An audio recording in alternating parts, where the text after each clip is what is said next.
বৈষম্যবিরোধী ছাত্র আন্দোলনে নারায়ণগঞ্জের সিদ্ধিরগঞ্জে মাদ্রাসা ছাত্র হাফেজ সোলাইমান হত্যা মামলায় সাবেক আইনমন্ত্রী আনিসুল হকের 4 দিনের রিমান্ড মঞ্জুর করেছেন আদালত।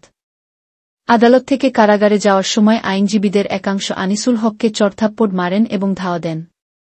পরে পুলিশ নিরাপত্তা দিয়ে তাকে আদালত থেকে কারাগারে পাঠায়। সোমবার 2 এপ্রিল বিকেলে নারায়ণগঞ্জ আদালত চত্বরে এ ঘটনা ঘটে।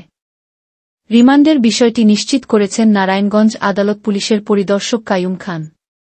তিনি বলেন, সিনিয়র জুডিশিয়াল ম্যাজিস্ট্রেট মাইনুদ্দিন কাদিরের আদালতে সিআইডি 7 দিনের আবেদন করলে 4 দিনের রিমান্ড মঞ্জুর করেন আদালত।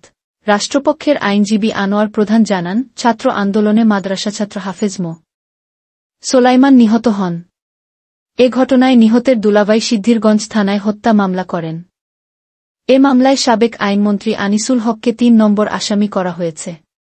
আদালতে সিআইডির তদন্তকারী কর্মকর্তা 7 দিনের রিমান্ড আবেদন করেন। এ সময় মামলার সুষ্ঠু তদন্তের স্বার্থে এবং মূল রহস্য উদ্ঘাটনের লক্ষ্যে আনিসুল হকের 4 দিনের রিমান্ড মঞ্জুর করেন আদালত। আশা করি এই রিমান্ডের মাধ্যমে এ ঘটনার সঠিক তথ্য উদ্ঘাটন হবে।